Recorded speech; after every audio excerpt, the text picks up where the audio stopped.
গুরুত্বপূর্ণ চারটি মৌলিক কথা মনে রাখবেন কোরবানির ক্ষেত্রে। বলেন কয়টি? এক নম্বর, নিয়ত শুদ্ধ করা। বলেন। দুই নম্বর, হালাল টাকায় কোরবানি দেওয়া। তিন নম্বর, শরীয়ত মোতাবেক কোরবানি দেওয়া। হুজুর করতে জিগাইয়া মাসালা জিজ্ঞাসা কইরা সুন্দরভাবে পশুটা কোরবানি দিবেন। হ্যাঁ, পশু কোরবানি দেওয়ার আগে 10 দিন 15 দিন 5 দিন এমন এমন ঘটনা ঘটায় মনে হয় হেরে ছাড়া আর কেউ কোরবানি দিব না।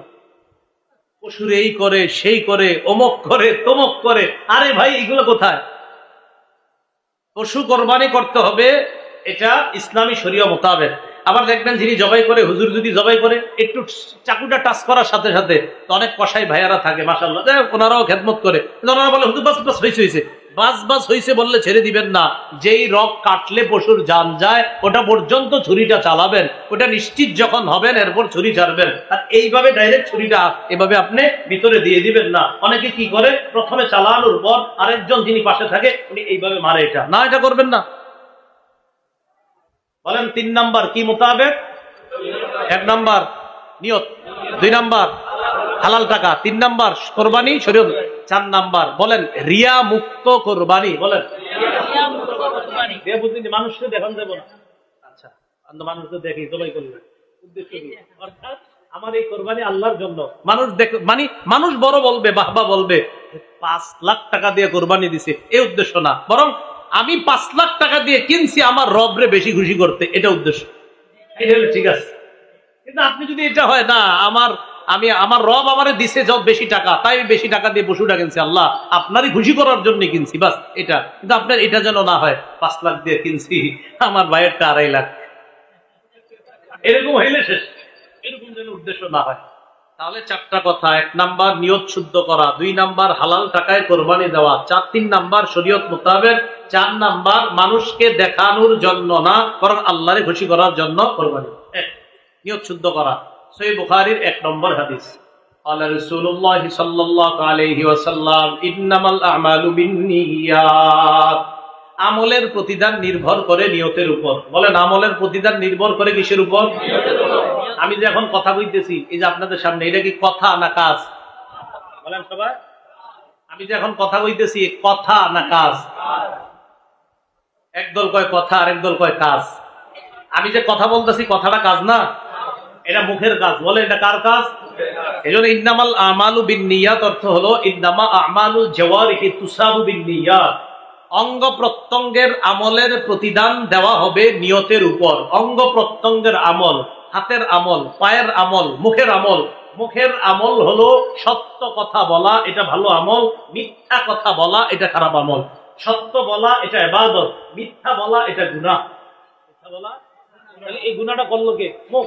তাহলে গুনাহ বদ আমল, গুনাহ বদ আমল। তাহলে মিথ্যা কথা বদ আমল। তো বদ আমল, এই মিথ্যা কথা নামক বদ আমলটা কে করছে? মুখ। আর সত্য কথা নামক নেক আমলটা কে করছে? মুখ। তাহলে মুখের সত্য কথা নেক আমল, মুখের মিথ্যা কথা এটা বদ আমল। এই জন্য রাসূলের এই হাদিস দ্বারা উদ্দেশ্য, অঙ্গ প্রত্যঙ্গের আমলের প্রতিদান দেওয়া হয় পরিশুদ্ধ নিয়তের সাথে। এখন আমরা যে হাত দিয়ে গরু কোরবানি করব, পশু কোরবানি করব, এটা কার জন্য করা? আল্লাহর জন্য। এই হলো 1 নম্বর, মনে রাখবেন। সহিহ বুখারীর 1 নম্বর হাদিস, আমলের প্রতিদান নির্ভর করে নিয়তের উপর। 2 জানি কোনটা? হালাল টাকায় কোরবানি করা। সহিহ বুখারীর 52 নম্বর হাদিস, নুমান ইবনে বাশীর রাদিয়াল্লাহু তাআলা আনহুর বর্ণনা, তিনি বলেন, قال رسول الله صلى الله عليه وسلم الحلال بين والحرام بين। হালাল স্পষ্ট, হারাম স্পষ্ট। وبينهما مشبهات وفي نسخة مشتبهات। হালাল আর হারামের মাঝে কিছু অস্পষ্ট বিষয়, সন্দেহযুক্ত বিষয় আছে। ফামান ইত্তাকাল মুশাব্বাহাত ফাকাদ ইস্তাবরা লিদীনিহি ওয়া ইরযিহি। কোন ব্যক্তি যদি সন্দেহযুক্ত জিনিস থেকে বাঁচে, সে তার ধর্ম এবং তার ইজ্জতকে হেফাজত করবে। আমি উদাহরণ যেভাবে দেই, আমার দিকে তাকান। 2টা ধান ক্ষেত, এই তাকান সবাই, এই 2টা ধান ক্ষেত। এই 2টা কি ক্ষেত? মাঝখানে আইল। বলেন, মাঝখানে ধান ক্ষেত। এই ধান ক্ষেতের 2 পাশে 2টা সুন্দর রাস্তা আছে। ধান ক্ষেতের 2 পাশে 2টা সুন্দর রাস্তা, মাঝখানে আইল, চিকুন আইল। এই চিকুন আইলটা আবার 2 পাশের ধান এইভাবে যে পইরা রইছে, এটা ঢাইকা গেছে, হয়নি এরকম? আচ্ছা, এখন আপনি এই পাশ থেকে ওই পাশে যাবেন রাস্তা পাড়ি দিয়ে। আপনি এই দুই পাশে দুই ভালো রাস্তায় চাইলেই যাইতে পারেন, হয়তো এটা দিয়ে যান, না হয় ওইটা দিয়ে যান। আপনি কি করছেন জানেননি? এই দুই ভালো রাস্তা থুইয়া মাঝখানেরটা দিয়ে রওনা করছি। তাহলে মাঝখানেরটা কি বড় না ছোট? এখন যাইয়া ওই পাশে গেছেন, যাওয়ার পর রাস্তায় উঠা দেখেন কি শরীরে আপনার পাঞ্জাবির মধ্যে 10-12টা ধানের ছোট ছোট বিচি লেগে রয়েছে, 10-12টা ধান। এখন ধানগুলো আসছে কোত্থেকে? দুই ক্ষেত থেকে। এখন মুফতি আনিসুর রহমান আশরাফি সাহেবের ফোন দিয়েছেন, হুজুর কি আমি তো আপনার ভক্ত, আপনার মসজিদে নামাজ পড়ি, তো কি হয়েছে? হুজুর আমি দুই ধান ক্ষেতের মাঝখান দিয়ে আইছি, এখন আমার জামার মধ্যে 5-7টা ধান লেগে গেছে আরেকজনের ক্ষেতে। এখন আমার প্রথম কথা হইলো, হুজুর ফতোয়া দিয়ে দিল যে ভাই এটা আপনি মাঝখান দিয়ে গেছেন, 2-4টা ধান লেগে গেছে, আল্লাহ মাফ করে দিবে, সমস্যা নেই, এটা তো ইচ্ছা করে করেন না। কিন্তু আমার কথা হইলো, আপনি হুজুরের ফোনটা দেওয়া দরকার হইলো কেন? আচ্ছা, হুজুরের ফোন দেওয়া দরকার হইলো কেন? এটা কোন রাস্তা দিয়ে যাওয়া নেই কেন? আপনি সোজা রাস্তা থুইয়া কেন আপনি চিকুন সন্দেহযুক্ত জিনিস দিয়ে গেলেন? এজন্য তো ফোন দিলেন। মনে রাখবেন, সন্দেহযুক্ত জিনিস থেকে যারা যত বাঁচবে তারা তত কথাও কম বলা লাগবে, মাসালা জিজ্ঞাসা করা লাগবে না, শরীয়তের উপর চলা তাদের জন্য সহজ হয়ে যাবে। মাসালা কাদের দরকার হয় জানেন? যারা খালি সন্দেহের মধ্যে। আপনারা এই জায়গায় আলেম ছাড়া যারা সবাই জানেন কোনটা হালাল কোনটা হারাম, এটা সবাই জানে, কিন্তু কিছু সন্দেহযুক্ত বিদিশ আছে, এগুলা কইরা পরে হুজুরের ফোন দেয়, হুজুর আমি তো এরকম করছি, এটা কি জায়েজ না না জায়েজ, আপনি এটা করতেন গেলেন কেন? কথাটা বুঝছেননি? এখন আসেন, এই কথা কেন বললাম? হালাল টাকায় কোরবানি হতে হবে, হারাম টাকায় যেন না হয়। হারাম সুদখোর, সুদি টাকা হারাম, এরে তো আপনি জানা শুনে নিবেন না, আপনার কোরবানি হবে না। এখন আসেন, 3 জন শরিক, আপনারা 3 জন শরিক, 3 জনের একজনের ব্যাপারে উত্তরপাড়ার আব্দুর রহিমে কয়, কি ও কারে নিছেন? কেন? যেটারে নিছেন হেতার টাকা পয়সা সম্পর্কে আপনার আইডিয়া আসেনি? আপনি চিন্তা করলেন কেন, কি হয়েছে? হ্যাঁ, ইনকাম সম্পর্কে জানেননি। এটা বলার পরে আরো 5-6 জন কইছে, হ্যাঁ তুই ইনকামে ঝামেলা। এখন বলেন তো, আপনি কিন্তু খালি জানছেন ঝামেলা, আসলে জানেন না হালাল যে হারাম এটা জানেন না, কিন্তু এই তো সন্দেহ অস্পষ্ট শুরু হয়েছে, এর কি নিমু না নিমু না, নিমু না নিমু না। এখন আপনার জন্য উচিত, বাস যার যার ব্যাপারে সন্দেহ হবে তারে বাদ দিয়ে দেন। যদি বাদ না দেন, এখন ধরে নেন তার টাকা হালাল, তো কোরবানি হয়ে গেল। ধরে নেন তারটা যদি হারাম হয়ে যায়, সন্দেহ থেকে বাঁচেন। তাই আমি বলি, কোরবানি একা দেওয়াই ভালো, কোরবানি একা দেওয়া ভালো। একা দিলে হালাল হইলে আপনারটা, হারাম হইলো আপনারটা। আপনার টাকা কি দেবো আপনি জানেন, এটা কি হালাল না হারাম? একা যদি দেন, এটা হালাল না হারাম এটা কে জানে? আপনি জানেন। হালাল হইলে কবুল, হারাম হইলে কবুল না।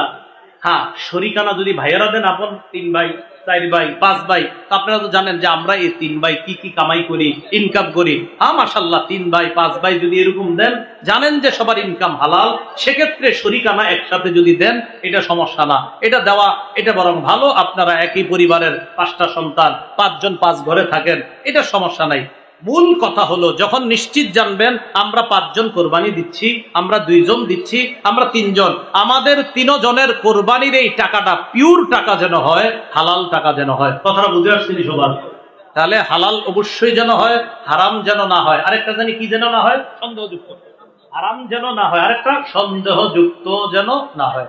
সন্দেহযুক্ত হইলে দেখবেন যারা কোরবানি দেন, মনে করেন 5 জন, এর মধ্যে 4 জন ঠিক আছে, একজনের ব্যাপারে সন্দেহ, ওই 4 জন খালি এরকম করবে, আমার কোরবানি হইব না হইব না, হইব না হইব না, এক পেরেশান। আল্লাহ আমাদের সকলকে সন্দেহ থেকে বাঁচার তৌফিক দান করেন। 3 নাম্বার, শরীয়ত মোতাবেক বলছিলাম, কোরবানি করতে গিয়ে কোন ধরনের বেদাত না করা। যে কোরবানির গোশত বন্টন করতে গিয়ে আপনি বন্টন কি, বাস 3 জন কোরবানি দিলে 3 ভাগ করবেন, 3 ভাগ করার পর যদিও আর কি আপনি চান গরিবরে দিবেন, দিবেন গরিবরে, আত্মীয় স্বজনদের দিলে দিবেন, যদি না দেন গুনাহ হবে না। না দিলে কি হবে না? আগে আপনার এই কিটটাবি করেন না, দিয়ে আরে আল্লাহ যেন আবার না নিতে গুনাহ হবে না বলছি, দিকে আবার এরকম দিবেন না, এরকম না, মানে কইলাম আর কি, যে যদি না দেন গুনাহ হবে না। আপনি না দিলে গুনাহ হবে না, আল্লাহর হস্তে কিন্তু এটা কইরেন না, মুখ দিয়ে আয়া করছে আমার লেগে মাসালা না বইলে ফেলছে। সাধারণত মাইকে মাসালা বলি না আমি। আপনি 3 ভাগের যদি ওই যে আত্মীয় স্বজনদের না দেন বা গরিবরে না দেন, এটা গুনাহ হবে না, কিন্তু আপনারা কইরেন এই ভাই এই মাসালার উপর আমল করেন না, আপনারা সবাই দিন, কিন্তু গরিব গরেও দিয়েন, আত্মীয় স্বজনদেরকে দিয়েন, নিজেরা খায়। কথা বুঝে আসছে? কারণ কোরবানির গোশত তো উদ্দেশ্য না, আমাদের তো খুশি করা কারে উদ্দেশ্য? এখানে যেন কোনো বেদাত কাজ না করে। সহিহ বুখারীর 2697 নম্বর হাদিস, আম্মা জান আয়েশা সিদ্দিকার বর্ণনা, আল্লাহ রাসূলুল্লাহ সাল্লাল্লাহু আলাইহি ওয়াসাল্লাম, মান আহদাসা ফি আমরিনা হাযা মা লাইসা মিনহু ফাহুয়া রাদ্দুন। নবীজি বলেন, আমাদের ইসলাম ধর্মের মধ্যে, এই শরীয়তের মধ্যে ইবাদতের নামে কেউ যদি সওয়াবের আশায় নতুন কিছু আবিষ্কার করে, বলেন আমার সাথে, শরীয়তের মধ্যে সওয়াবের আশায় ইবাদতের নামে নতুন কিছু আবিষ্কার করা বেদাত। জিলহজ মাস সবচেয়ে সম্মানিত। এই জিলহজ মাসের মধ্যে প্রথম 10 রাত, এই 10 রাতের গুরুত্ব আল্লাহর কাছে অনেক। সূরা ফজরের 2 নম্বর আয়াতে আল্লাহ বলেন, ওয়াল ফাজরি ওয়ালায়ালিন আশ। 10 রাতের শপথ। আল্লাহ যখন কোনো বিষয়ের শপথ করেন, ওই বিষয়টা খুব গুরুত্বপূর্ণ হয়। তাহলে জিলহজ মাসের প্রথম 10 রাতের শপথ করেছেন, এখান থেকে বোঝা যায় জিলহজ মাসের প্রথম 10 রাত এটা আল্লাহর কাছে অনেক মর্যাদাপূর্ণ। জিলহজ মাসের প্রথম 10 দিন, আল্লাহ রাসূলুল্লাহ সাল্লাল্লাহু আলাইহি ওয়াসাল্লাম, আফজালুল আইয়াম আইয়ামুল আশ। নবীজি সাল্লাল্লাহু আলাইহি সাল্লাম বলেন, আফজালু আইয়ামিদ দুনিয়া, দুনিয়ার মধ্যে সবচেয়ে শ্রেষ্ঠ দিন হলো আইয়ামুল আশ। নবীজি সাল্লাল্লাহু আলাইহি সাল্লাম বলেন, সবচেয়ে সম্মানিত দিন জিলহজ মাসের প্রথম 10 দিন। জিলহজ মাসের প্রথম 10 দিন। তাহলে জিলহজ মাসের প্রথম 10 রাতেরও ফজিলত, আবার 10 দিনেরও ফজিলত। এই জন্য এই 10 দিনে জিকির করা, নির্দিষ্ট এই 10 দিনে জিকির করার কথা আল্লাহ পাক রব্বুল আলামিন সূরা হজের 28 নম্বর আয়াতে আল্লাহ বলেন, ওয়াজকুরুল্লাহা ফি আইয়ামিম মা'লুমাত ওয়াজকুরু ইসমাল্লাহি ফি আইয়ামিম মা'লুমাতিন আলা মা রাযাকাহুম মিন বাহিমাতিল আনআম। তারা যেন আল্লাহর নাম স্মরণ করে এই মাসে, এই মাসের প্রথম যে দশক, ওয়াজকুরু ইসমাল্লাহ, তারা যেন আল্লাহর নাম নিতে পারে, ফি আইয়ামিম মা'লুমাত, নির্দিষ্ট দিনে। এই নির্দিষ্ট দিন মানে জিলহজ মাসের প্রথম 10 দিন। এজন্য এই প্রথম 10 দিন জিকির করা। তাহলে যেই 10 দিনে আল্লাহ জিকিরের কথা আলাদা কোরআনে বললেন, এই 10 দিনের মর্যাদা কম না বেশি? বেশি।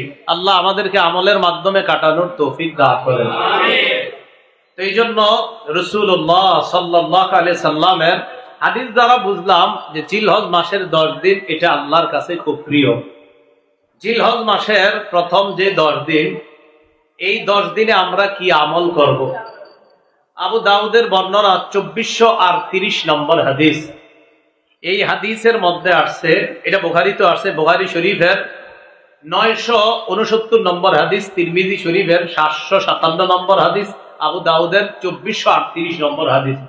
এই হাদিসের মধ্যে আসছে, ক্বালা রাসূলুল্লাহ সাল্লাল্লাহু আলাইহি ওয়াসাল্লাম, মা মিন আইয়ামিন আল আমালুস সালিহু ফিহা আহাব্বু ইলাল্লাহ মিন হাযিহিল আইয়াম, ইয়ানি আল আশার, ইয়ানি আইয়াম আল আশার। নবীজি সাল্লাল্লাহু আলাইহি সাল্লাম বলেন, আল্লাহর কাছে এই 10 দিনের চাইতে এমন ফজিলতপূর্ণ দিন আর নাই। কোন 10 দিন? জিলহজ মাসের প্রথম 10 দিনের ইবাদত, এই 10 দিনের ফজিলত এটা আল্লাহর কাছে এত বেশি যে এমন ফজিলত আর কোন দিনের ব্যাপারে নাই। কোন 10 দিন? প্রথম 10 দিন। সাহাবায়ে কেরাম প্রশ্ন করলেন, ওয়ালাল জিহাদু ইয়া রাসূলুল্লাহ, হুজুর জিহাদও না? বলেন, হুজুর জিহাদও কি ফজিলতপূর্ণ না এটার চেয়ে? فقال رسول الله صلى الله عليه وسلم لا ওয়ালাল জিহাদু ফি সাবিলিল্লাহ, না, জিহাদও এটার চাইতে ফজিলতপূর্ণ না।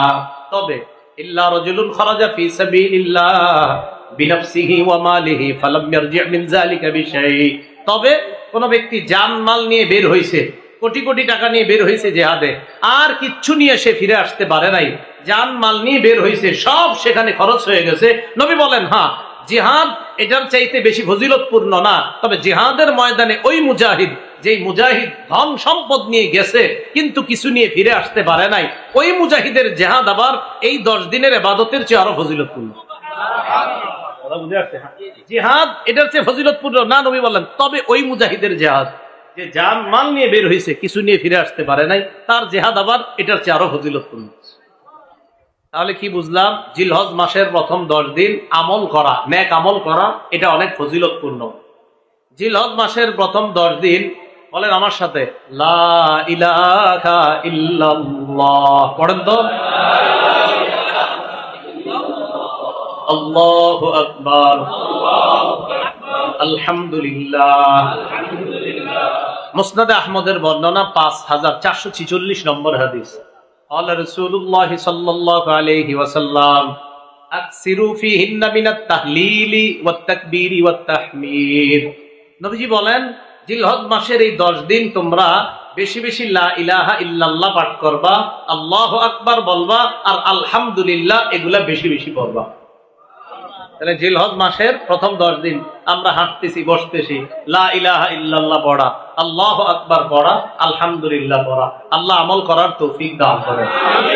জিলহজ মাসের প্রথম 9 দিন রোজা রাখার চেষ্টা করা। বলেন, প্রথম 9 দিন, জিলহজ মাসের প্রথম 9 দিন রোজা রাখার চেষ্টা করা। নাসাই শরীফের বর্ণনা 2417 নম্বর হাদিস। আম্মাজান আয়েশা সিদ্দিকা রাদিয়াল্লাহু তাআলা আনহার বর্ণনা। عن عائشة الصديقة رضي الله تعالى عنها قالت قال رسول الله صلى الله عليه وسلم كان رسول الله صلى الله عليه وسلم يصوم 9 من ذي الحجة। আম্মা জান আয়েশা বলেন, রাসূলুল্লাহ সাল্লাল্লাহু আলাইহি সাল্লাম কানা ইয়াসুমু 9 মিন যিল হিজ্জা, জিলহজ মাসের প্রথম 9 দিন টানা আল্লাহ রাসূল রোজা রাখতেন।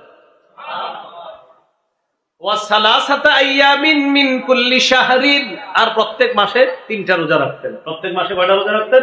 3টা। 13, 14, 15। আর কি করতেন? ওয়াইসনাইনি ওয়াল খামিস, প্রতি সোমবার আর বৃহস্পতিবার রোজা রাখতেন। তাহলে জিলহজ মাসের প্রথম 9 দিন রোজা রাখতেন, প্রতি মাসে 3টা রোজা রাখতেন, সোমবার আর বৃহস্পতিবার রাসূল সাল্লাল্লাহু আলাইহি সাল্লাম রোজা রাখতেন। যাই হোক, আমাদের উদ্দেশ্য এখন জিলহজ মাস। তাহলে জিলহজের প্রথম 9 দিন রোজা রাখার চেষ্টা করা, যদি পারেন। এটা খুব গুরুত্বপূর্ণ ফজিলতপূর্ণ আমল। যদি না হইতো নবী টানা 9টা রোজা রাখতেন না। এই 9 রোজার ফজিলত আছে বলেই আল্লাহ রাসূল টানা 9টা রোজা রাখতেন। যারা কোরবানি দিবেন, বলেন যারা কি দিবেন? কোরবানি। তারা এই যে কোরবানি যে দিবেন, আপনারা এই প্রথম 10 দিন চুল, নখ ইত্যাদি এগুলা কাটবেন না। মুসলিম শরীফের বর্ণনা 1977 নম্বর হাদিস, আমাদের মাদ্রাসার পাঠ্যপুস্তক অনুসারে। আর যারা পকেটে মোবাইল চালান, মাঝে মাঝে হাদিসের অ্যাপস খুলে মিলান হুজুরের কথাটা সঠিক কিনা, এই অনুযায়ী 5013 নম্বর হাদিস। এটা তাকরার অনুযায়ী হাদিসটা, ঠিক আছে? আমাদের মাদ্রাসার পাঠ্যপুস্তক অনুসারে 1977। আর আমাদের মাদ্রাসার পাঠ্যপুস্তকে যেটা, ওই নাম্বারটা সারা দুনিয়াতে চলে। পকেটে যেটা, এই নাম্বারটা কিন্তু পুরো দুনিয়াতে চলে না, এটা শুধু বাংলাদেশে মনে রেখে। রাসূলুল্লাহ সাল্লাল্লাহু আলাইহি ওয়াসাল্লাম বলেন, ইদা রাআইতুম হিলালা যিল হিজ্জা, রাসূলুল্লাহ সাল্লাল্লাহু আলাইহি সাল্লাম বলেন, ইদা রাআইতুম হিলালা যিল হিজ্জা, তোমরা যখন জিলহজ মাসের চাঁদ দেখবা। বলেন, কোন মাসের? তোমরা যখন জিলহজ মাসের চাঁদ দেখবা। তাহলে প্রথম কথা, জিলহজের চাঁদ দেখলাম, দেখার পর কি? ওয়া আরাদা আহাদুকুম আইয়ুদাহিয়া, আর তোমাদের কেউ যদি কোরবানি করার ইচ্ছা করো। তাহলে প্রথম হলো চাঁদ দেখলেন। চাঁদ দেখার আগে থেকে তো আপনার জানেন আপনি এবার কোরবানি দিবেন কিনা। তো চাঁদ দেখার সাথে সাথে এরকম যদি হয় যে আপনাদের কেউ কোরবানি দিবেন, ওই ব্যক্তি যেন চুল কাটা, নখ কাটা থেকে বিরত থাকে। চুল কাটা আর নখ কাটা থেকে কি থাকে? বিরত থাকে। তাহলে চুল কাটা, নখ কাটা থেকে বিরত থাকা এই 10 দিন। এই জন্য জিলহজ শুরু হওয়ার আগে নখগুলা কেটে নেওয়া, চুলগুলা বড় থাকলে ছোট করে নেওয়া। আল্লাহ আমল করার তৌফিক দান করেন। জিলহজ মাসের 9 তারিখ, 9 জিলহজ মানে আরাফার দিন যেটাকে বলা হয়। বলেন, কয় জিলহজ? 9 জিলহজ। এই 9 জিলহজের একটা রোজা রাখা। এটা কথার কথা, প্রথম কথা, আমরা যদি 8টা না পারলাম, 1, 2, 3, 4 এরকম 8টা না পারলাম, সেক্ষেত্রে কি করবেন? সেক্ষেত্রে 9 জিলহজ যদি রোজা, শুধু 9 জিলহজের রোজাটা রাখেন। আবু দাউদ শরীফের বর্ণনা 2425 নম্বর হাদিস। এই হাদিসের মধ্যে আসছে, ক্বালা রাসূলুল্লাহ সাল্লাল্লাহু আলাইহি ওয়াসাল্লাম, সিয়ামু আরাফাতা ইন্নী আহতাসিবু আলাল্লাহ আইয়ুকাফিরাস সানাতাল্লাতী ক্বাবলা ওয়াল্লাতী বা'দা। আরাফার দিনের একটা রোজা রাখলে আগের 1 বছর, পরের 1 বছর, 2 বছরের গুনাহ মাফ। কয় বছরের গুনাহ মাফ? 2 বছর। এখন কথা হলো, আরাফার দিনের এই যে রোজাটা রাখবো আমরা, 9 জিলহজ ফজরের নামাজের থেকে, ফজরের নামাজের সালাম ফিরানোর পর থেকে 13ই জিলহজ আসরের নামাজের পর পর্যন্ত একটা আমল করব আমরা। এটাকে বলা হয় তাকবীরে তাশরিক। বলেন কি বলা হয়? তাকবীরে তাশরিক। আবু দাউদের বর্ণনা 1813 নম্বর হাদিস। আল্লাহ রাসূলুল্লাহ সাল্লাল্লাহু আলাইহি ওয়াসাল্লাম, নবীজি বলেন, ইন্না হাদিহিল আইয়াম আইয়ামু আকলিন ওয়া শুরবিন ওয়া যিকরিন। নবী বলেন, এই দিনগুলা হলো খাওয়ার দিন, পান করার দিন, জিকির করার দিন। এই দিনগুলা খাওয়ার দিন, পান করার দিন, আর হলো জিকিরের দিন। তাহলে এই দিনে আমরা খাবো, পান করব, জিকির করব, এটা নবীজি সাল্লাল্লাহু আলাইহি সাল্লাম আমাদেরকে জানায়া দিলেন। এখন তাকবীরে তাশরিকটা এটা কি পারেননি সবাই? করেন তো।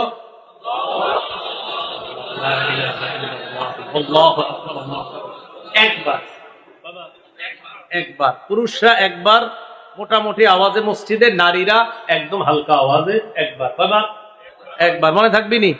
তাহলে একবার, অনেকে 3-4 বার পড়ে এরকম। একবার পড়বেন, একবার উঁচু আওয়াজে একবার, বাস। নারীরা হালকা আওয়াজে, পুরুষরা উঁচু আওয়াজে। আল্লাহ আমল করার তৌফিক দান করেন। এখন কথা হলো, আরাফার দিন নাকি 9 জিলহজ? একটা আমাদের মাঝে প্রতি বছর একটা সমস্যা তৈরি হয়, আরাফার দিনে রোজা রাখবো না 9 জিলহজ। যাদের এই প্রশ্ন উঠবে, আপনারা এক কাম করবেন, পরে প্রশ্নটা যাই 9 জিলহজ না আরাফার দিন। যাদের এই প্রশ্ন উঠবে যে হুজুর 9 জিলহজ না আরাফার দিন, আপনি এক কাম করলে আর এই প্রশ্ন উঠবে না। আপনি জিলহজের 1 তারিখ থেকে সব দিন রোজা রেখেন, তাহলে আর এই প্রশ্ন জাগবে না। কেন? আপনি আরাফার দিনেরটাও রেখে লাইছেন, 9 জিলহজও রেখে লাইছেন। কথা বুঝছেন? আপনি 1 তারিখ থেকে ডেলি রাখবেন, তাহলে আর প্রশ্ন আসবে না, হুজুর আরাফার দিন না 9 জিলহজ, আরাফার দিন না 9 জিলহজ। এখন কথা হলো, আরাফার দিন দ্বারা উদ্দেশ্য কি? সারা পৃথিবীর ওলামায়ে কেরামদের, বেশিরভাগ অধিকাংশ ওলামায়ে কেরামদের ইজমা, ঐক্যমত হলো আরাফার দিন দ্বারা উদ্দেশ্য 9 জিলহজ। বলেন কতই জিলহজ? ইবনুল মুনজির, ইবনে তাইমিয়া রাহমাতুল্লাহি আলাইহি, ইবনে উসাইমিন, আব্দুল্লাহ বিন বাজ রাহমাতুল্লাহি আলাইহি, সৌদি আরবের বড় বড় মুফতি যারা, সবাই এই ব্যাপারে একমত। ইয়াউমু আরাফা দ্বারা উদ্দেশ্য হলো 9 জিলহজ। ইয়াউমু আরাফা দ্বারা উদ্দেশ্য কতই জিলহজ? 9 জিলহজ উদ্দেশ্য। এটা কিভাবে? খুব মন দিয়ে শুনেন। 3 জন সাহাবী, আব্দুল্লাহ ইবনে আব্বাস, আব্দুল্লাহ ইবনে মাসউদ, আলী রাদিয়াল্লাহু তাআলা। কয়জন সাহাবীর নাম বললাম? 1 নাম্বার আব্দুল্লাহ ইবনে আব্বাস। কারণ আব্দুল্লাহ ইবনে আব্বাস রাদিয়াল্লাহু তাআলা আনহুমা ইউকাব্বিরু উকাইবা কুল্লি সালাতিন দুবুরা কুল্লি সালাতিন ইয়াউমা আরাফা ইলা আখিরি আইয়ামিত তাশরিক। আমি অনুবাদ করার পর আপনাদেরকে জিজ্ঞাসা করব, আপনারা জবাব দিবেন। দেখেন, আব্দুল্লাহ ইবনে আব্বাস রাদিয়াল্লাহু তাআলা আনহু আরাফার দিন ফজরের সময় তাকবীর বলা শুরু করতেন। বলেন কোন দিন? সবাই বলেন কোন দিন? বিসমিল্লাহ। আল্লাহুম্মা লাকাল হামদু ওয়া লাকা আরাফার দিন ফজরের পর তাকবীর বলা শুরু করতেন। বাস শুরু করলেন। শুরু করার পর 13ই জিলহজ, অর্থাৎ তাকবীরে তাশরিকের যে শেষ দিনটা 13ই জিলহজ আসরের সময় গিয়ে তিনি তাকবীর শেষ করতেন। এখন আমি আপনাদের কাছে প্রশ্ন, আব্দুল্লাহ ইবনে আব্বাস আরাফার দিন শুরু করতেন আর তাশরিকের শেষ দিনে গিয়ে শেষ করতেন। শেষ দিন কয় তারিখ পরে? 13 তারিখ। তাহলে 13 তারিখ যদি শেষ দিন হয়, তো 13 তারিখের আগের থেকে হিসাব করেন আরাফার দিন কয় তারিখ হয়? 9 তারিখ। তো আব্দুল্লাহ ইবনে আব্বাস আরাফার দিন শুরু করতেন, তো আরাফার দিন দ্বারা এখানে কি হবে উদ্দেশ্য? 9 জিলহজ যদি না ধরি, তাহলে তো শেষে হিসাব মিলবে না। আলী রাদিয়াল্লাহু তাআলা আন আরাফার দিন তাকবীরে তাশরিক শুরু করতেন, তাকবীরে তাশরিক গিয়ে শেষ করতেন 13ই জিলহজ। আমরা শেষটা ধরলেই শুরুটা পাওয়া সহজ। আব্দুল্লাহ ইবনে আব্বাস, আলী, আব্দুল্লাহ ইবনে মাসউদ, তারা সবাই তাকবীর শেষ করতেন 13ই জিলহজ। 13ই জিলহজ যদি তারা তাকবীরে তাশরিক শেষ করেন, তো শুরু করবে কয়, আর শুরু করতেন আরাফার দিন। তো শেষ যদি হয় 13ই জিলহজ, তাহলে আরাফার দিনটা কয় তারিখ হবে? 9 জিলহজ। তাহলে 9 জিলহজ আরাফার দিন দ্বারা উদ্দেশ্য। এটা আসলে ঝগড়ার বিষয় না, এটা বুঝার বিষয়। এই জন্য 9 জিলহজ আরাফার দিন দ্বারা উদ্দেশ্য। এখন আপনি যদি বলেন না, আরাফার দিন সৌদির সাথে আমরা রোজাটা রাখবো, তো ঠিক আছে, 9 তারিখ সৌদির সাথে কোরবানি করেন। আরাফা যেদিন হবে সৌদি, আমাদের দেশে জিলহজের কয় তারিখ? আর আরাফার দিন আমাদের দেশে জিলহজের কয় তারিখ? আমাদের দেশে কয় তারিখ? আমাদের দেশে জিলহজের 8 তারিখ না? তাদের আরাফার দিনে আমাদের দেশে কয় তারিখ হবে? 8। তো ওই দেশের যদি আরাফার দিন আর আমাদের দেশের আরাফার যদি বলেন রোজা রাখেন, তো ঠিক আছে, আপনি ওই দেশের আরাফার দিনে রোজা রাখলেন 8 তারিখ। এখন ওই দেশে তো 10 তারিখে কোরবানি করতেছে, আর আমাদের দেশে ওদের কোরবানির দিন আমাদের দেশে 9 তারিখ। তো আপনি কোরবানি করেন 9 তারিখে। হ্যাঁ, যদি আরাফার দিনে রোজা রাখেন ওদের সাথে মিলে, তো ঠিক আছে, ওদের সাথে মিলে পরের দিন কোরবানি করেন। এই দেখেন, এখানেই তো ধরা খেয়ে যাবেন। এই জন্য আরাফার দিন দ্বারা উদ্দেশ্য কয় তারিখ? 9 জিলহজ। বলেন কয় তারিখ উদ্দেশ্য? 9 জিলহজ। এটা ঝগড়ার বিষয় না। হ্যাঁ, কারো যদি মনে হয় হুজুর আমার তো মন মানে না, তো ঠিক আছে, আপনি জিলহজ মাসের সবটি রাখেন, কোনো সমস্যা নাই, তাহলে আপনার মন মাইলা দেব। আপনার যদি মনে খটকা থাকে, তাহলে আরাফার দিনেরটাও হবে, 9 জিলহজেরটাও হবে। এই 9 দিন রোজা রাখার যে ফজিলত, এটাও পেয়ে যাবেন। আল্লাহ আমাদের সকলকে ঝগড়া মুক্ত ভাবে এই 9 জিলহজ তথা এই প্রথম 9-10 দিনের আমলগুলা আমরা যেন সুন্নাহ মোতাবেক করতে পারি, আল্লাহ তৌফিক দান করেন। এবার আসেন জিলহজ মাসের ইব্রাহিম আলাইহিস সালাতু ওয়াস সালামের ঈমান এবং ইব্রাহিম আলাইহিস সালাতু ওয়াস সালামের যে সমর্পণ, ত্যাগ, আল্লাহর কাছে নিজের আত্মসমর্পণ করা, এই আত্মসমর্পণ করার উজ্জীবিত হওয়ার মাস হলো জিলহজ মাস। ইব্রাহিম আলাইহিস সালাতু ওয়াস সালাম আর তার সাথে ঈমানদার যারা, তাদের ঈমান কেমন? সূরা মুমতাহিনা 28 নম্বর পারায় এই সূরার 4 নম্বর আয়াতে আল্লাহ বলেন, ক্বাদ কানাত লাকুম উসওয়াতুন হাসানাতুন ফি ইব্রাহিম ওয়াল্লাযীনা মাআ। ইব্রাহিম আলাইহিস সালাতু ওয়াস সালাম এবং তার সাথে যারা ঈমানদার, এই ঈমানদার এবং ইব্রাহিম নবীর মাঝে তোমাদের জন্য উত্তম আদর্শ রয়েছে। ইয ক্বালু লিকওমিহিম ইন্না বুরাআউ মিনকুম ওয়া মিম্মা তা'বুদুনা মিন দুনিল্লাহ। তারা যখন তাদের সম্প্রদায়কে বলল, আমরা তোমাদের থেকে মুক্ত, আর তোমরা আল্লাহ ছাড়া যাদের ইবাদত করো তাদের থেকে মুক্ত। কাফারনা বিকুম ওয়া বাদা বাইনানা ওয়া বাইনাকুমুল আদাওয়াতু ওয়াল বাগদাউ আবাদান হাত্তা তুমিনু বিল্লাহি ওয়াহদা। আমরা তোমাদেরকে অস্বীকার করলাম, মানে তোমাদের আকীদা বিশ্বাসকে আমরা অস্বীকার করি, কারণ তোমরা আল্লাহ ছাড়া অন্যের ইবাদত করো। তোমরা যে আল্লাহ ছাড়া অন্যের ইবাদত করো, এই ইবাদতটা যে তোমরা করো, এই ইবাদত তোমরা যে করো, এটাকে আমরা অস্বীকার করি, এটা আমরা মানি না। আদা বাইনানা ওয়া বাইনাকুমুল আদাওয়াতু ওয়াল বাগদা, আমাদের মাঝে আর তোমাদের মাঝে শত্রুতা এবং বিদ্বেষ স্পষ্ট হয়ে গিয়েছে। হাত্তা তুমিনু বিল্লাহি ওয়াহদা, যতক্ষণ তোমরা আল্লাহর উপর ঈমান না আনবা, ততক্ষণ আমাদের মাঝে আর তোমাদের মাঝে শত্রুতা থাকবে, বিদ্বেষ থাকবে। এখন আসেন, এই আয়াত থেকে আমাদের শিক্ষা কি? এই আয়াত থেকে শিক্ষা হলো, আল্লাহর জন্য কাউকে মহব্বত করা এটাও জায়েজ, আল্লাহর জন্য কাউকে ঘৃণা করা এটাও জায়েজ।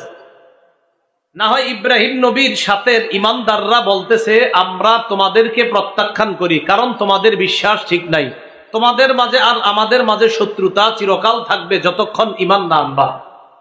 সহিহ আবু দাউদের বর্ণনা 4681 নম্বর হাদিসের মধ্যে রাসূলুল্লাহ সাল্লাল্লাহু আলাইহি সাল্লাম বলেন, মান আহাব্বা লিল্লাহ ওয়া আবগাযা লিল্লাহি ওয়া আতা লিল্লাহ ওয়া মানাআ লিল্লাহ। যে ব্যক্তি আল্লাহর জন্য কাউকে মহব্বত করে, আল্লাহর জন্য কাউকে ঘৃণা করে, আল্লাহর জন্য কাউকে দান করে, আল্লাহর জন্য কাউকে দান না করে।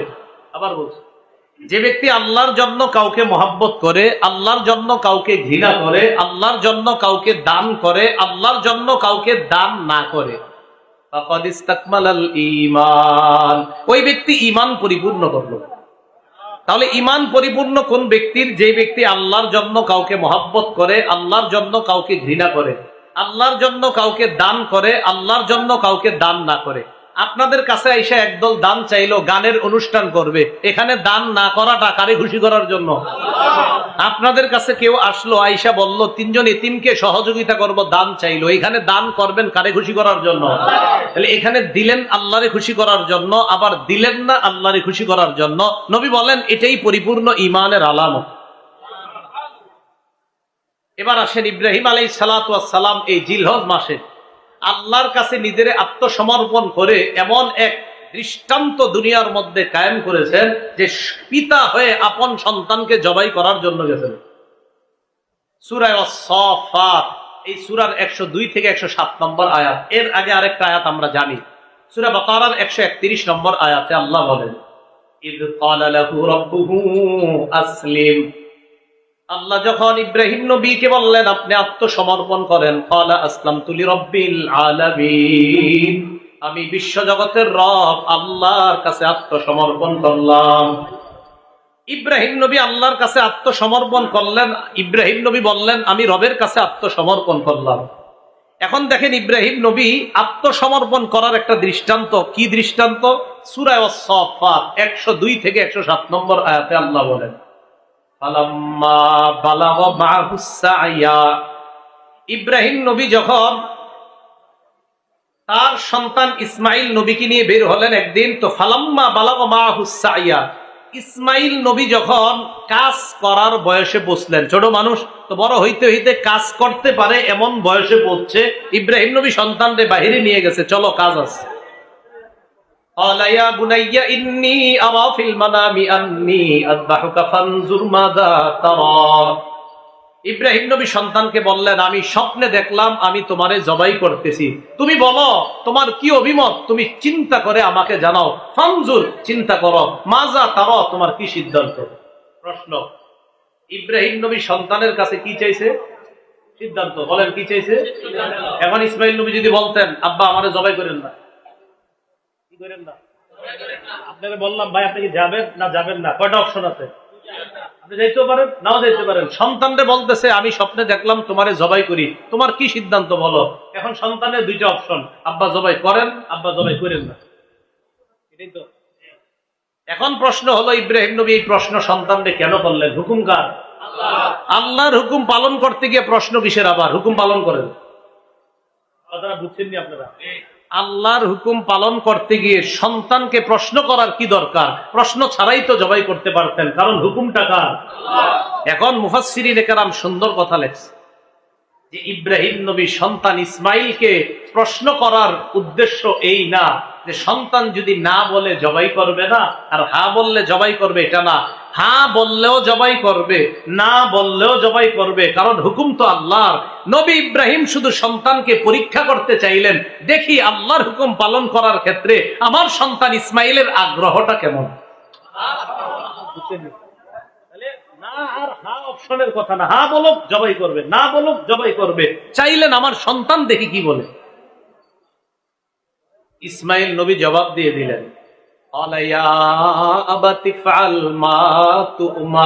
আব্বা আপনি কিসের চিন্তা করার সুযোগ দিচ্ছেন?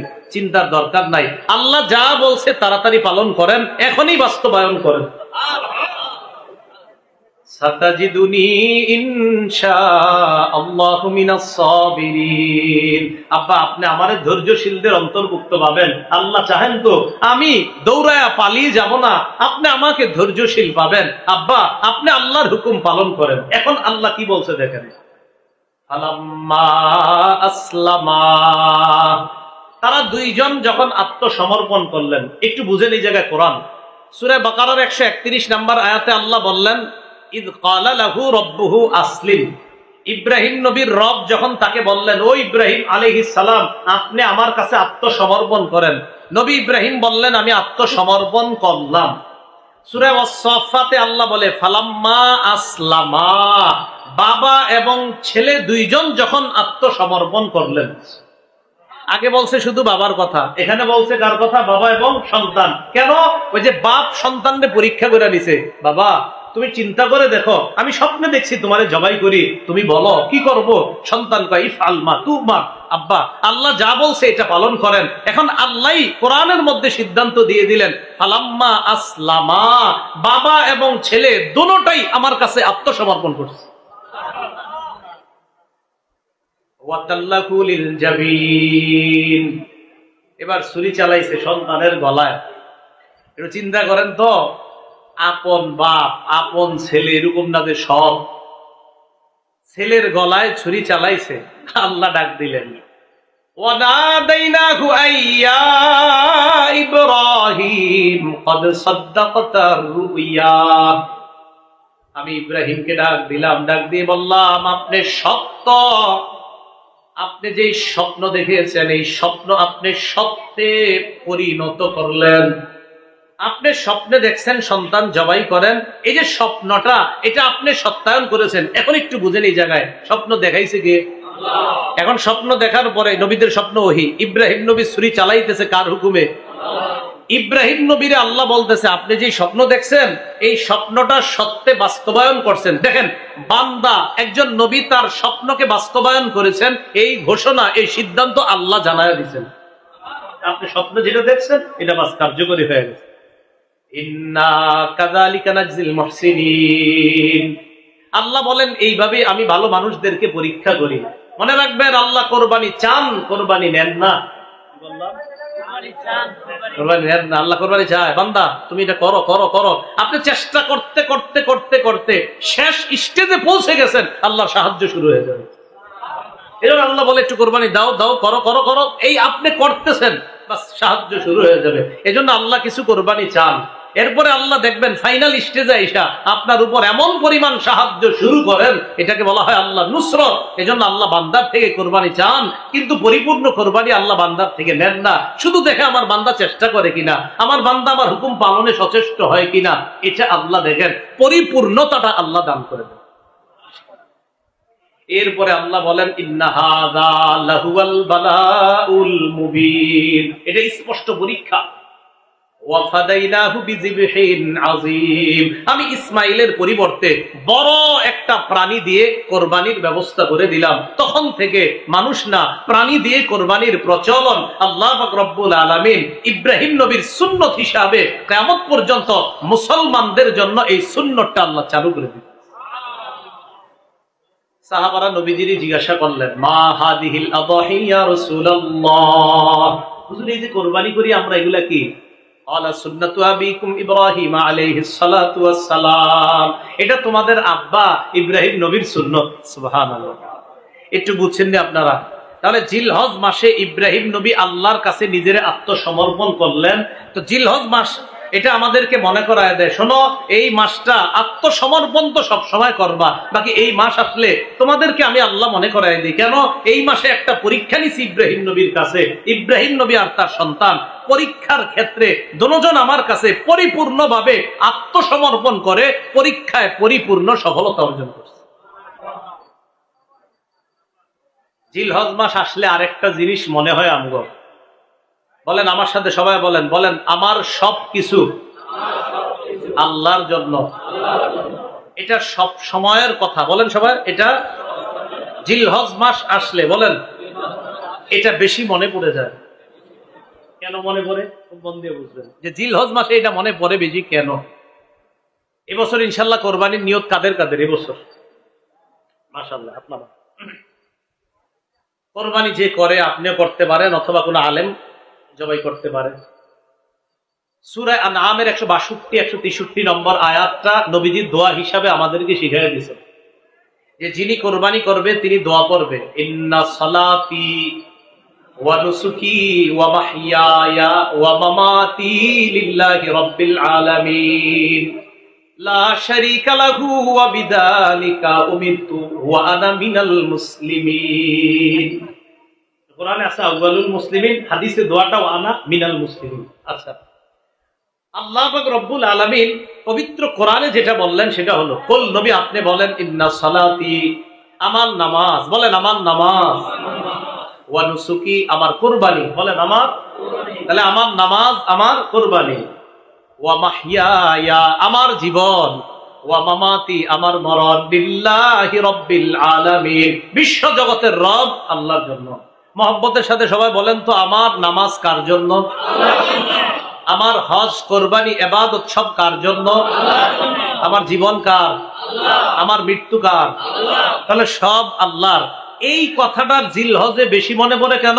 কারণ 10 তারিখে পৃথিবীর কোটি কোটি মুসলমানরা এই দোয়াটা পড়ে পশু জবাই করবে। তাই জিলহজ মাসে আমার সব যে আল্লাহ, এটা হলো জিলহজ মাসে বেশি মনে পড়ায়া দেয় আল্লাহ। মনে থাকবেনি কথাটা?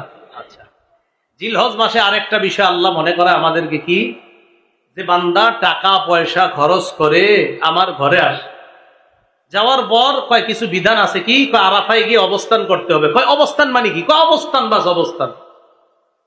ভাই অবস্থান করলে হবে মানে অনেকে লজিক যুক্তি দেখাবে, কোনো যুক্তি নাই। আমার রবের কাজ করতে গিয়ে আরাফায় যেতে হবে, মুজদালিফায় যেতে হবে, মিনায় যেতে হবে, তাওয়াফ করতে হবে, বাস এটা রবের কাজ, এটা রবের হুকুম।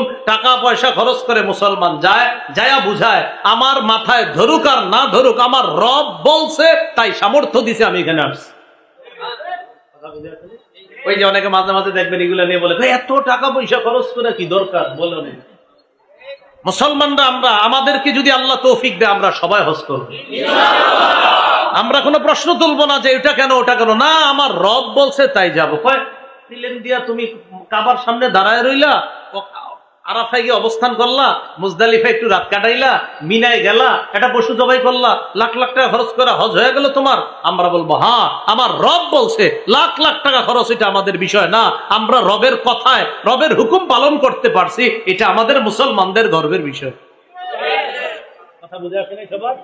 তাহলে আমরা হজ করি টাকার ক্ষেত্রে না আল্লাহর জন্য হজ করি? হ্যাঁ, টাকা যদি সামর্থ্য দেয় যাবো, সামর্থ্য না দিলে তো হজ ফরজ না। এই জন্য সূরা আলী ইমরানের ৯৭ নম্বর আয়াতে আল্লাহ বলেন ওয়ালিল্লাহি আলান নাসি হিজ্জুল বাইতি মান ইসতাতা ইলাইহি সাবিলা। যারা ওই ঘরে যাওয়ার সামর্থ্য রাখে আল্লাহর জন্য, তাদের জন্য আল্লাহ হজ ফরজ করছেন। এখন আসেন ওই ব্যক্তি হাজী সাহেব সেখানে গিয়ে কি বলে? লাব্বাইক আল্লাহ আমি হাজির, আল্লাহুম্মা লাব্বাইক, হে আল্লাহ আমি হাজির, লাব্বাইক আল্লাহ আমি হাজির, লা শারীকা লাকা লাব্বাইক আল্লাহ আপনার কোনো শরীক নাই আমি হাজির, ইন্নাল হামদা সমস্ত প্রশংসা, ওয়ান নি'মাতা লাকা সব প্রশংসা আপনার, সব নিয়ামত আপনার, ওয়াল মুলকা আল্লাহ সমস্ত রাজত্ব আপনার। আমি আপনার ঘরের সামনে আইসা এটা আপনারে আমি সাক্ষী দিয়ে বলছি আল্লাহ আমি হাজির, আল্লাহ আমি হাজির, আপনার কোনো শরীক নাই আল্লাহ, আপনারই ক্ষমতা, নিয়ামত সব আপনার, প্রশংসা সব আপনার। আল্লাহ আমি এখানে দাঁড়ায়া আমি হাজির হয়ে আপনার দরবারে সাক্ষী দিতেছি। এটা বান্দা ওখানে গিয়ে বলে যে মাবুদ আমার সব আপনার, আমার জীবনে যত কিছু অর্জন এটা মানুষ বাহবা দেয়, প্রশংসা দেয়, না মাবুদ সব প্রশংসা তো আপনার, কারণ আপনি রব, আমারে তৌফিক না দিলে তো আমি এত কিছু করতে পারতাম না। ঠিক আছে না কথাটা? তো আল্লাহ পাক রব্বুল আলামিন জিলহজ মাস আসলে আমাদেরকে এই বিষয়টা মনে করায় দেয়। আর কি মনে করায়? আর একটা বিষয়, কোরবানি যারা করবে ওই কোরবানি ওয়ালাদের গোস্ত খাওয়া কোনো উদ্দেশ্য হবে না, বরং তাদের টার্গেট আর উদ্দেশ্য হবে আমি পশু জবাই করলাম, আল্লাহ জানে আমার রব কবুল করে কিনা। আল্লাহ টাকা পয়সা তো কিছু দিয়েছেন আপনি, তাই পশু কিনলাম, মাবুদ জবাই করলাম, এখন আপনি চাইলে আমার কোরবানিটা কবুল হবে, এজন্য তো দোয়ার মধ্যে ফাতাকাব্বাল মিন্নি আল্লাহ আমার পক্ষ থেকে এই কোরবানি আপনি কবুল করেন, মাবুদ আমি তো আপনার জন্য জবাই করলাম, আপনি যদি কবুল করেন তাহলে এটা কবুল হবে। তাহলে বলেন তো কোরবানিতে আমাদের গোশত খাওয়া উদ্দেশ্য নাকি আল্লাহ কবুল যেন করে এটা উদ্দেশ্য? এখন কবুলের সম্পর্ক নিয়তের সাথে, বলেন সবাই কবুলের সম্পর্ক সবাই বলেন কবুলের সম্পর্ক। গুরুত্বপূর্ণ 4টি মৌলিক কথা মনে রাখবেন কোরবানির ক্ষেত্রে। বলেন কয়টি? 1 নম্বর নিয়ত শুদ্ধ করা, বলেন। 2 নম্বর হালাল টাকায় কোরবানি দেওয়া। 3 নম্বর শরীয়ত মোতাবেক কোরবানি দেওয়া। হুজুর করতে জিগাইয়া মাসালা জিজ্ঞাসা কইরা সুন্দরভাবে পশুটা কোরবানি দিবেন। হ্যাঁ, পশু কোরবানি দেওয়ার আগে 10 দিন 15 দিন 5 দিন এমন এমন ঘটনা ঘটায় মনে হয় হেরে ছাড়া আর কেউ কোরবানি দিব না। পশুর এই করে সেই করে, অমক করে তমক করে। আরে ভাই এগুলো কোথায়?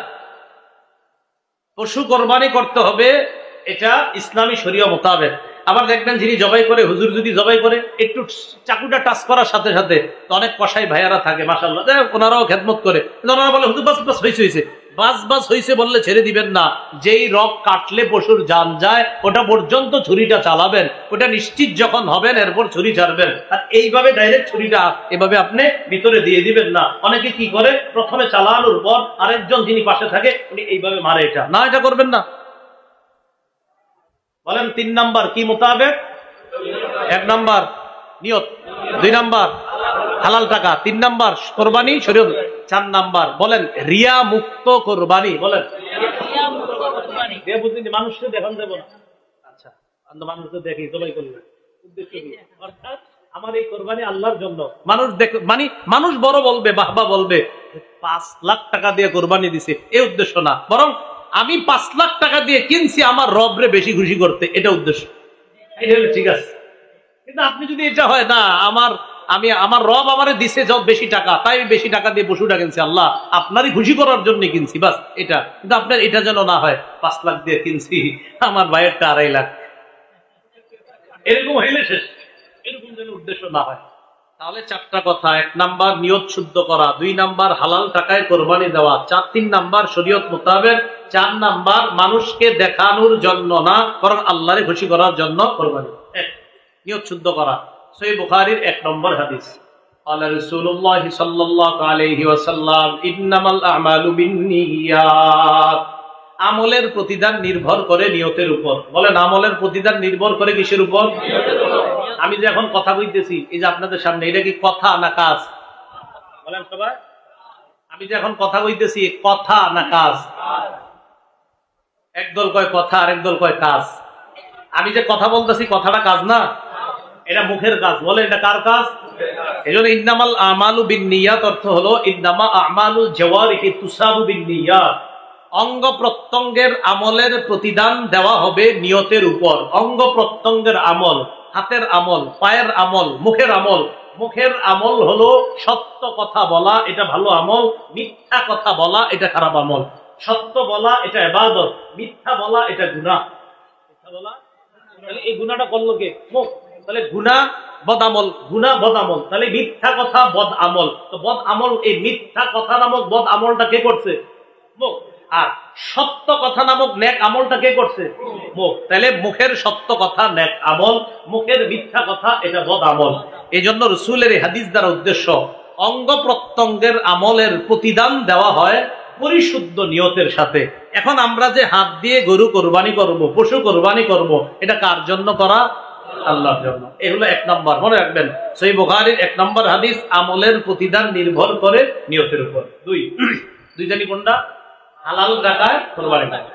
সহিহ বুখারীর 52 নম্বর হাদিস, নুমান ইবনে বাশীর রাদিয়াল্লাহু তাআলা আনহুর বর্ণনা, তিনি বলেন, ক্বালা রাসূলুল্লাহ সাল্লাল্লাহু আলাইহি ওয়াসাল্লাম, আল হালালু বায়্যিনুন ওয়াল হারামু বায়্যিন। হালাল স্পষ্ট, হারাম স্পষ্ট।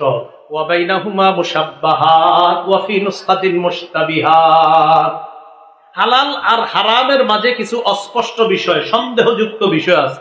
ফামান ইত্তাকাল মুশাব্বাহাত ফাকাদ ইস্তাবরা লিদীনিহি ওয়া ইরযিহি।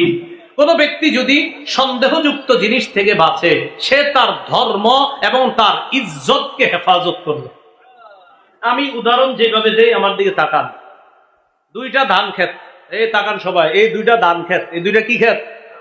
মাঝখানে আইল। বলেন, মাঝখানে ধান ক্ষেত। এই ধান ক্ষেতের 2 পাশে 2টা সুন্দর রাস্তা আছে। ধান ক্ষেতের 2 পাশে 2টা সুন্দর রাস্তা, মাঝখানে আইল, চিকুন আইল। এই চিকুন আইলটা আবার 2 পাশের ধান এইভাবে যে পইরা রইছে, এটা ঢাইকা গেছে, হয়নি এরকম? আচ্ছা, এখন আপনি এই পাশ থেকে ওই পাশে যাবেন রাস্তা পাড়ি দিয়ে। আপনি এই 2 পাশে 2 ভালো রাস্তায় চাইলেই যাইতে পারেন, হয়তো এটা দিয়ে যান, না হয় ওইটা দিয়ে যান। আপনি কি করছেন জানেননি? এই 2 ভালো রাস্তা থুইয়া মাঝখানেরটা দিয়ে রওনা করছেন। তাহলে মাঝখানেরটা কি বড় না ছোট? এখন যাইয়া ওই পাশে গেছেন, যাওয়ার পর রাস্তায় উঠা দেখেন কি শরীরে আপনার পাঞ্জাবির মধ্যে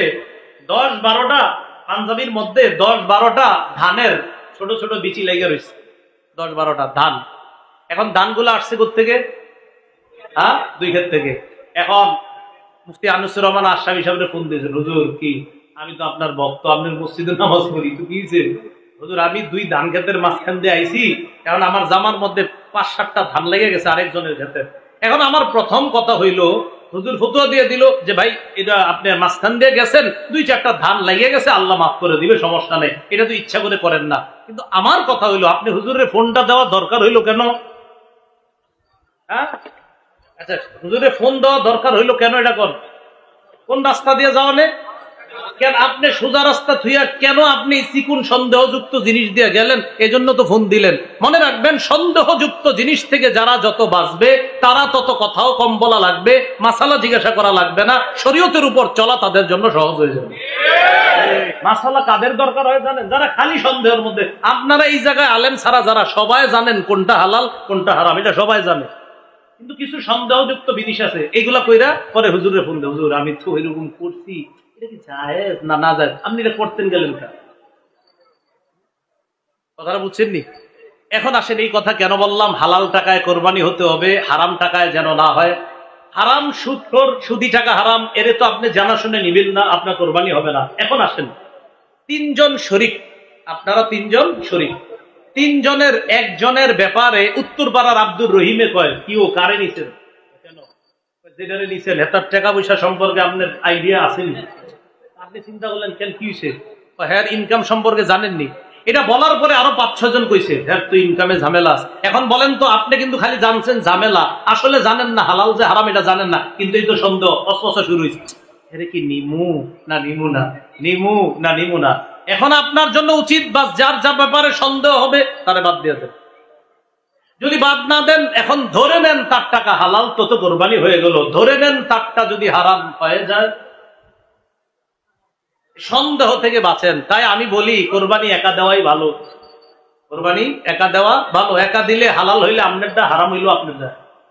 আপনার টাকা কি দেবো আপনি জানেন, এটা কি হালাল না হারাম? একা যদি দেন, এটা হালাল না হারাম এটা কে জানে? আপনি জানেন। হালাল হইলে কবুল, হারাম হইলে কবুল না। হ্যাঁ, শরিকানা যদি ভাইয়েরা দেন, আপন 3 ভাই 4 ভাই 5 ভাই, আপনারা তো জানেন যে আমরা এই 3 ভাই কি কি কামাই করি, ইনকাম করি। হ্যাঁ মাশাআল্লাহ, 3 ভাই 5 ভাই যদি এরকম দেন, জানেন যে সবার ইনকাম হালাল, সেক্ষেত্রে শরিকানা একসাথে যদি দেন, এটা সমস্যা না, এটা দেওয়া এটা বরং ভালো। আপনারা একই পরিবারের 5টা সন্তান, 5 জন 5 ঘরে থাকেন, এটা সমস্যা নাই। মূল কথা হলো, যখন নিশ্চিত জানবেন আমরা 5 জন কোরবানি দিচ্ছি, আমরা 2 জন দিচ্ছি, আমরা 3 জন, আমাদের 3 জনের কোরবানির এই টাকাটা পিওর টাকা যেন হয়, হালাল টাকা যেন হয়। কথাটা বুঝে আসছেন সবার? তাহলে হালাল অবশ্যই যেন হয়, হারাম যেন না হয়। আরেকটা জানি কি যেন না হয়? সন্দেহযুক্ত। হারাম যেন না হয়, আরেকটা সন্দেহযুক্ত যেন না হয়। সন্দেহযুক্ত হইলে দেখবেন যারা কোরবানি দেন, মনে করেন 5 জন, এর মধ্যে 4 জন ঠিক আছে, একজনের ব্যাপারে সন্দেহ, ওই 4 জন খালি এরকম করবে, আমার কোরবানি হইব না হইব না, হইব না হইব না, এক পেরেশানি। আল্লাহ আমাদের সকলকে সন্দেহ থেকে বাঁচার তৌফিক দান করেন। 3 নাম্বার, শরীয়ত মোতাবেক বলছিলাম, কোরবানি করতে গিয়ে কোনো ধরনের বেদাত না করা। যে কোরবানির গোশত বন্টন করতে গিয়ে আপনি, বন্টন কি, বাস 3 জন কোরবানি দিলে 3 ভাগ করবেন, 3 ভাগ করার পর যদিও আর কি আপনি চান গরিবরে দিবেন, দিবেন গরিবরে, আত্মীয় স্বজনরে দিলে দিবেন, যদি না দেন গুনাহ হবে না। না দিলে কি হবে না? আগে আপনার এই কিটটাবি করেন না, দিয়ে আরে আল্লাহ যেন আবার না নিতে, গুনাহ হবে না বলছি, দিকে আবার এরকম দিবেন না, এরকম না, মানে কইলাম আর কি, যে যদি না দেন গুনাহ হবে না। আপনি না দিলে গুনাহ হবে না, বা আল্লাহর হস্তে কিন্তু এটা কইরেন না, মুখ দিয়ে আয়া করছে আমার লেগে মাসালা না বইলে ফেলছে। সাধারণত মাইকে মাসালা বলি না আমি। আপনি 3 ভাগের যদি ওই যে আত্মীয় স্বজনদের না দেন বা গরিবরে না দেন, এটা গুনাহ হবে না, কিন্তু আপনারা কইরেন এই ভাই এই মাসালার উপর আমল করেন না, আপনারা সবাই দিন, কিন্তু গরিব গরেও দিয়েন, আত্মীয় স্বজনদেরকে দিয়েন, নিজেরা খায়েন। কথা বুঝে আসছে? কারণ কোরবানির গোশত তো উদ্দেশ্য না, আমাদের তো খুশি করা কারে উদ্দেশ্য? এখানে যেন কোনো বেদাত কাজ না করে। সহিহ বুখারীর 2697 নম্বর হাদিস, আম্মা জান আয়েশা সিদ্দিকার বর্ণনা, আলা রাসূলুল্লাহ সাল্লাল্লাহু আলাইহি ওয়াসাল্লাম, মান আহদাসা ফি আমরিনা হাযা মা লাইসা মিনহু ফাহুয়া রাদ্দুন। নবীজি বলেন, আমাদের ইসলাম ধর্মের মধ্যে, এই শরীয়তের মধ্যে ইবাদতের নামে কেউ যদি সওয়াবের আশায় নতুন কিছু আবিষ্কার করে, বলেন আমার সাথে, শরীয়তের মধ্যে সওয়াবের আশায় ইবাদতের নামে নতুন কিছু আবিষ্কার করা বেদাত। বেদাত। তাহলে নতুন কিছু আবিষ্কার করা যাবে না। ইমাম মালিক রহমতুল্লাহি আলাইহি বলেন, মান ইবতাদা ফিল ইসলামি বিদআতান ফায়ারাহা হাসানা ফাকাদ জামা আন্না মুহাম্মাদান ক্বাদ খানা রিসালা।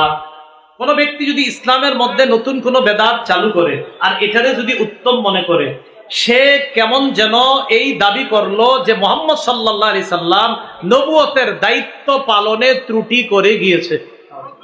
আউযুবিল্লাহ বলেন। বলেন, নবীজি কি দিন অসম্পূর্ণ রেখে গেছে না পরিপূর্ণ? হ্যাঁ, তাহলে পরিপূর্ণ রেখে গেছে দিন, এই জন্য নতুন কোনো কিছু প্রবেশ না করানো। 4 নাম্বার জানি কি, কাউরে দেখানোর জন্য কোরবানি না দেওয়া, আল্লাহরে খুশি করার জন্য কোরবানি দেওয়া। তিরমিজি শরীফের বর্ণনা। এই হাদিসটা সবাই মন দিয়ে শুনেন, একদম ওলামায়ে কেরাম সহ সবাই। আর আলেমরা তো এই হাদিসটা মন দিয়ে শোনাই দরকার, কারণ এই হাদিসে 1 নাম্বার আসামি আলেম। আরে আল্লাহ আল্লাহ আমগরে হেফাজত করেন। তিরমিজি শরীফের 2382 নম্বর হাদিস, উকবা ইবনে আমির রাদিয়াল্লাহু তাআলা আনহুর বর্ণনা। তিনি বলেন, আন্না শুফাই আল আসবাহি দাখালাল মাদিনা। এক তাবিঈ নাম শুফাই আল আসবাহি, তিনি মদিনায় আসলেন। মদিনায় আসার পর দেখে ফাইদা হুয়া বি আবি হুরায়রা, রাসূলের সাহাবী আবু হুরায়রা এক জায়গায় বসা। ইজতামা আলাইহিন নাস, মানুষ তাকে চারদিক থেকে ঘেরাও করে আছে। সুবহানাল্লাহ। আবু হুরায়রা রাদিয়াল্লাহু, তিনি জিজ্ঞাসা করলেন, কি ব্যাপার, এখানে কে? জনগণ বলল, হাদা আবু হুরায়রা। চিনো না নবীর সাহাবী আবু হুরায়রা? কি করে? ইউহাদ্দিসুন নাস, মানুষকে হাদিস শোনাইতেছে। সুবহানাল্লাহ, মানুষকে হাদিস পড়াইতেছে, ছাত্ররা বসা সামনে। আচ্ছা, বুঝলাম। তো তিনি বলেন, ফাদানাউতু মিনহু, আমি আবু হুরায়রার কাছাকাছি গেলাম। ওয়াকআতু বাইনা ইয়াদাইহি, তার একদম কাছে গিয়ে বসলাম। আলাম্মা সাকাতা ওয়া খালা, হাদিস শোনানো শেষ করার পর তিনি যখন হাদিস থেকে অবসর হয়ে চুপ করে বসে রইলেন আর একাকী হলেন, আমি তার কাছে গিয়ে বললাম, আনশুদুকা বিহাক্কিন ওয়া বিহাক্কিন লামা হাদাসতানি হাদিসান সামি'তাহু মির রাসূলিল্লাহি সাল্লাল্লাহু আলাইহি ওয়াসাল্লাম ওয়া আকালতাহু ওয়া আলিমতা। আপনারে আল্লাহর কসম দিয়ে বলি, এমন একটা হাদিস আপনি আমারে শোনান যেটা আপনি নিজের কানে নবীর থেকে শুনছেন, যে হাদিসটা আপনি বুঝছেন, যে হাদিসটা আপনি বুঝছেন আবার জেনেছেন আবার নিজে শুনেছেন, এমন একটা হাদিস আমারে শোনান। প্রশ্ন বুঝছেন নি? এক তাবী সাহাবী আবু হুরায়রাকে বললেন, এমন একটা হাদিস শোনান যেটা নিজ কানে শুনছেন, যেটা আপনি জেনেছেন, যেটা বুঝেছেন, এমন হাদিস শোনান। আবু হুরায়রা রাদিয়াল্লাহু তাআলা আনহু বললেন, আচ্ছা, আফআলু লা উহাদ্দিসান্নাকা হাদিসান হাদাসানিহি রাসূলুল্লাহ সাল্লাল্লাহু আলাইহি ওয়াসাল্লাম। আবু হুরায়রা বললেন, আমি তোমাকে এমন একটা হাদিস শোনাবো যে হাদিসটা আল্লাহর নবী আমাকে একা একই বলছে। সুবহানাল্লাহ, একা একা। এটা বইলা সুম্মা নাশাগা আবু হুরায়রা তানাশগা, আবু হুরায়রা রাদিয়াল্লাহু তাআলা আন বেহুশ হয়ে গেলেন।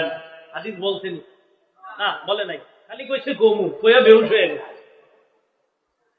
ফালাম্মা আফাকা, আবার যখন হুশ ফিরে আসছে, হুশ ফিরে আসার পর আবার আবু হুরায়রা বললেন, আফআলু লা উহাদ্দিসান্নাকা হাদিসান হাদাসানিহি রাসূলুল্লাহ সাল্লাল্লাহু আলাইহি ওয়াসাল্লাম ফি হাদাল বাইতি মা মা'ানা আহাদুন গায়রি ওয়া গায়রু।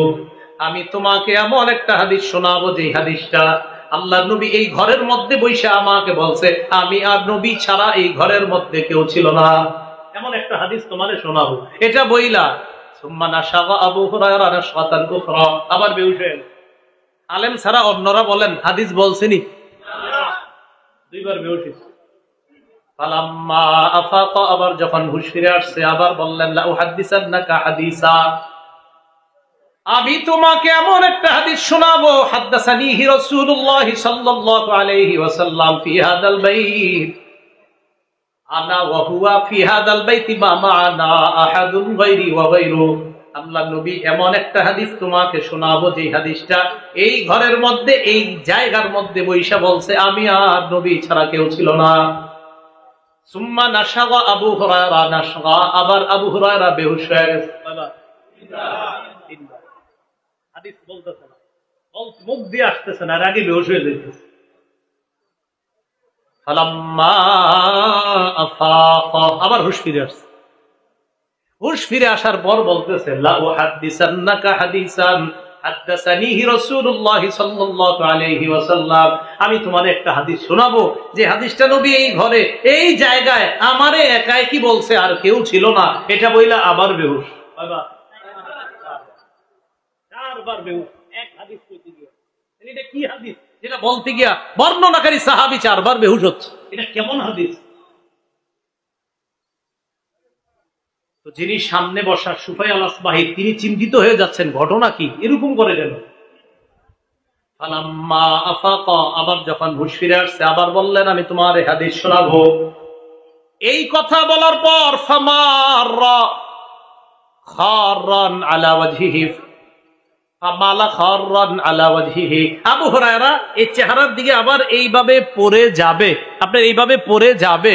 উনি কি বলেন? সুবাইল আসবাহি বলেন, যেই মাত্র পড়ে যাবে, আসনাত্তুহু, আমি তাকে আসনাত্তুহু, আমি আমার শরীরের সাথে এইভাবে ধরলাম যেন উনি পড়তে না পারে। আমি ভালো করে ধরে বললাম, হযরত আপনি এমন কি হাদিস যেটা বলতে গিয়ে বারবার বেহুশ হচ্ছেন, মেহেরবানি করে একটু হাদিসটা বলেন। ধরার পর বলতেছে, শোনো, আল্লাহ যেদিন কিয়ামতের মাঠ কায়েম করবেন, কোন মাঠ? কিয়ামত হইবনি? নিশ্চিত হবে, অবশ্যই হবে। বিশ্বাস করেন আর না করেন, হবেই হবে। কোরআনে আছে একদল বিশ্বাস করে, কোরআনে আছে আরেক দল অবিশ্বাস করে, কোরআনে আছে আরেক দল সংশয় করে। সংশয় করে হতেও পারে, নাও হতে পারে। হ্যাঁ,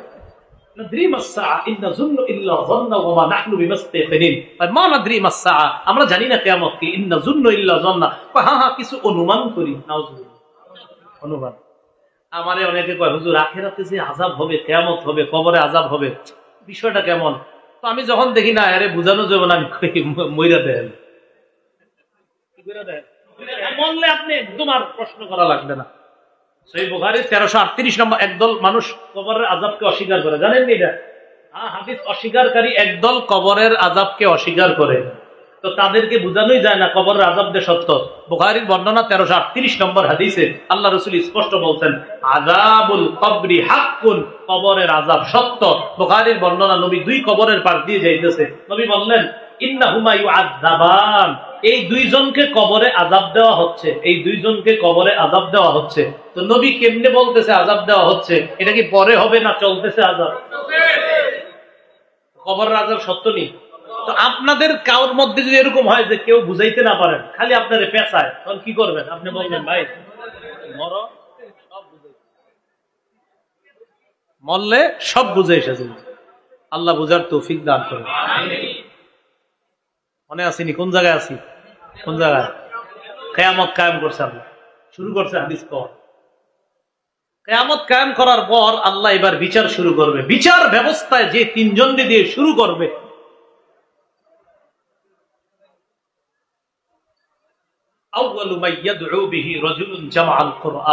সর্বপ্রথম আল্লাহ ডাকবে যাকে, তিনি হলেন আলেম।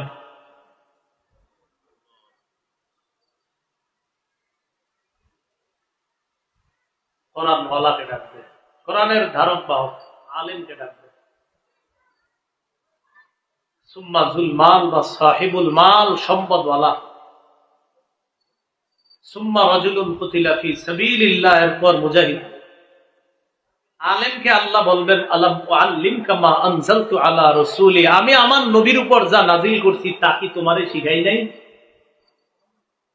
তো তিনি জবাব দিবে, বালা হুজুর, আপনি আমারে শিখাইছেন। আল্লাহ বলবে, বিমা ফামাযা আমিলতা বিমা উল্লিমতা, তুমি যা শিখছো সে অনুযায়ী আমল করছো। ওই ব্যক্তি জবাব দিবে, আকুমু বিহি আনা আল-লাইলি ওয়া আনা আন-নাহার, আল্লাহ সকাল সন্ধ্যা আমি আমল করছি, কোরআন প্রচার করছি, ওয়াজ করছি, বিভিন্ন জায়গায় জায়গায় গিয়া বক্তৃতা করছি। আল্লাহ পাক জবাব দিয়ে বলবেন, কাযাবতা, তুমি মিথ্যা বলছো। সাথে সাথে ফেরেশতারা বলবে, তাকুলু লাহুল মালাইকাতু কাযাবতা, ফেরেশতারাও বলবে তুই মিথ্যা বলছস। আল্লাহ বলবে তুমি মিথ্যা বলছো, ফেরেশতারা বলবে তুমি মিথ্যা বলছো। লিউকাল ইন্নাহু কারিউন, তোমার যেন দুনিয়ার মধ্যে বলা হয় অমুকে বড় আলেম, বড় কারি, এই জন্য তুমি ইলম অর্জন করছিলা, এই জন্য তুমি ইলম অর্জন করছিলা, এই জন্য তুমি ইলম অর্জন করছিলা, যেন তোমারে বড় আলেম বলা হয়। আশরাফি সাহেব হুজুরে তো মহব্বত করে আমার নাম আল্লামা লাগাই দিছে। হ্যাঁ, আলেমরা আমারে মহব্বত করে, আমি জানি খুব মহব্বত করে। আমার উপর পুরো জুলুম, এটা জুলুম, আসলেই জুলুম। সত্যি আমি যোগ্য না, আসলেই যোগ্য না, বাস্তবেই যোগ্য না। আলেমরা আল্লাহ বলবে তুমি মিথ্যা বলছো, ফেরেশতারা বলবে তুমি মিথ্যা বলছো। তোমার যেন মানুষ বড় আলেম বলে, শাইখুল হাদিস, মুফতি, মুহাদ্দিস বলে, তুমি এই কারণে ইলম শিখছিলা। চিন্তার বিষয়।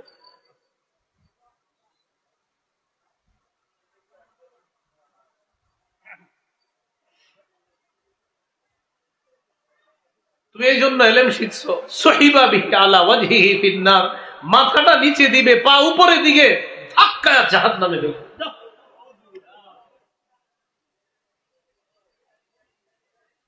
মুজাহিদকে, সম্পদওয়ালাকে সে কিভাবে ডাকবে? তাদেরকেও বলবে তুমি দান করছো, মানুষ যেন তোমার দাতা কয়।